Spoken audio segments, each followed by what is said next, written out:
کراچی کا خاندان دریائے ستلج میں ڈوب گیا۔ کراچی سے قصور شادی میں شرکت کے لیے جانے والا خاندان دریائے ستلج میں ڈوب گیا۔ تفصیلات کے مطابق کراچی سے تعلق رکھنے والے ایک ہی خاندان کے 3 افراد دریائے ستلج میں ڈوب کر جاں بحق ہو گئے، جبکہ ایک بچے کی تلاش جاری ہے۔ جاں بحق افراد میں 2 خواتین اور بچی شامل ہے، جن کی شناخت 33 سالہ رخسانہ، 22 سالہ نبیلہ اور 12 سالہ بچی شامل ہے۔ ریسکیو اہلکاروں کی جانب سے 12 سالہ روحان کی تلاش جاری ہے۔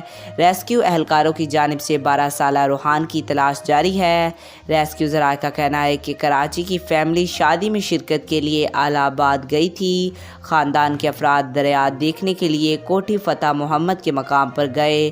اس دوران ایک بچے کا پاؤں پھسلا اور دریا میں جا گرا، جس کو بچانے کی کوشش میں ایک بچی اور 2 خواتین ڈوب گئیں۔ آج تک کے لیے اتنا ہی۔ مزید ایسی معلوماتی ویڈیو دیکھنے کے لیے ہمارے چینل کو سبسکرائب کریں۔